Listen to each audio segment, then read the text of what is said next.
Hi there, welcome to our last video on functions. This video is going to be on evaluating functions. And remember, evaluating is just another word for saying solve. So we are basically going to be solving equations that are functions.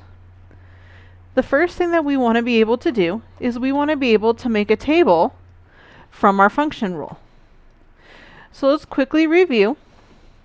When we have our function rule, remember, whatever the function name is first.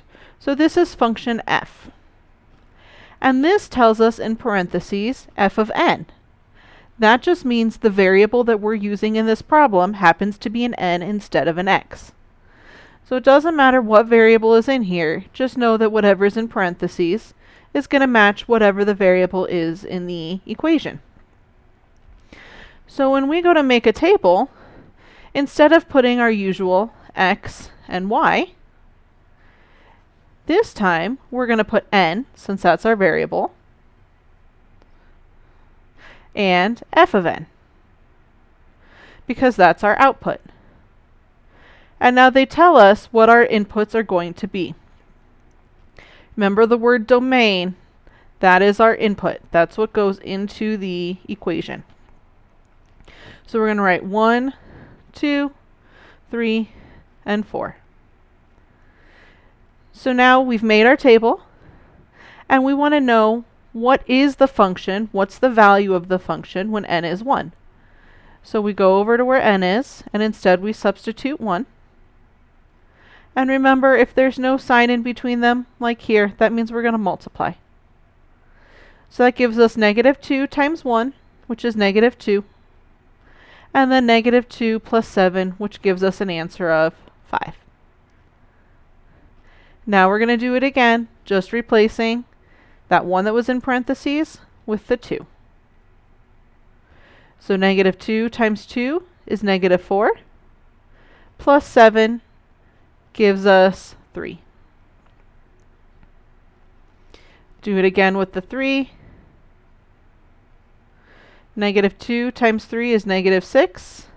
Negative 6 plus 7 gives us 1. And the last time, negative 2 times 4 plus 7. Negative 2 times 4 is negative 8. Negative 8 plus 7 gives us negative 1. So here we can say our domain was 1, 2, 3, 4, and our range, our outputs were 5, 3, 1, and negative 1. So remember, when we're making a table, the domain is what's going to go into the equation, put it in parentheses so we can see it, and then the range is the output, which is our function name and variable. So let's look at this one. In problems like these, people have a tendency to get confused because now I don't just have f of x, I have a bunch of different letters. I have a g of x, an f of x, an h of x, and a j of x. So if you think back to the previous lessons, when we learned about function notation, remember the letter in front doesn't matter. That's just the name of the equation. Because in this problem, we're dealing with 4 different functions. So the only way to be able to tell them apart is we need to give them a different letter in the front. So that way, as we go to solve our functions, we know which equation to use. So if we look here at letter A, it's telling us function g when the variable is 10. So that means we are going to use function g. So it's going to be negative 3x plus 1. But now it's telling us instead of the x, we want to know what the value is when x is 10. So I found the function that matched. I matched g with g. And then x becomes a 10. So negative 3 times 10 is negative 30. And negative 30 plus 1 is negative 29. So we could say g of 10 equals negative 29. So let's look at B. B tells us we're looking at function f, And instead of the variable x, we're going to be plugging in the number 3. So here's function f. Function f is x squared plus 7. So that means instead of x squared, we're going to put 3 squared plus 7. Remember, exponents come first, so 3 times 3 is 9. And 9 plus 7 is 16. So we would say f of 3 equals 16. Our next one is telling us function h. So function h is 12 over x. And remember, a fraction bar is the same thing as division. So it's telling us to do 12 divided by x. And in this case, x is negative 2. So 12 divided by negative 2 is negative 6. So we now know the function h is worth negative 6 when the x value is negative 2. A couple more. We have function j with an x value of 7. So we go to j, and j is 2 times x, and x became 7, plus 9. So we get 14 plus 9, which is 23. So the function j is worth 23 when x is 7. Now notice the last one. It's function h again, so we're going back to this one. And now it's just telling us, instead of having an x, x needs to become an a. So that just means we just write 12 over a. And that's our answer because we don't actually know what a is worth. Now look over here at f, g, and h. You'll notice that f, g, and h are backwards. They still tell us the function, but now they tell us the variable is x, and we know that the answer is 16. So we need to be able to work backwards to figure out what number went in the parentheses that allowed us to get an answer of 16. So what that means is now we're going to say that we have negative 3x plus 1. I don't know what my input was, but I know my final answer was 16. So we have to work backwards now to get x by itself. So remember, when we're solving for a variable, first thing we always want to do is we want to get rid of anything extra that's keeping our variable from being by itself. So since it says plus 1, I'm going to go ahead and subtract 1 from both sides. So that gives me negative 3x equals 15.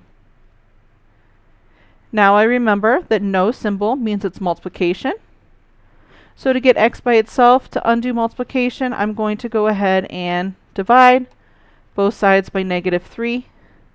And when we do that, we get that x is equal to negative 5. So if I want to know what went in, we're going to have to use your solving equation skills to work backwards to figure out what the input was.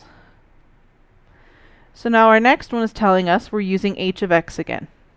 So h was 12 over x. I don't know what went in, but I know my final answer was negative 2. So this one we got to work a little bit different. We have the x in the denominator of a fraction. That doesn't work, so we're going to multiply both sides by x, because an x on top and an x on bottom cancel out.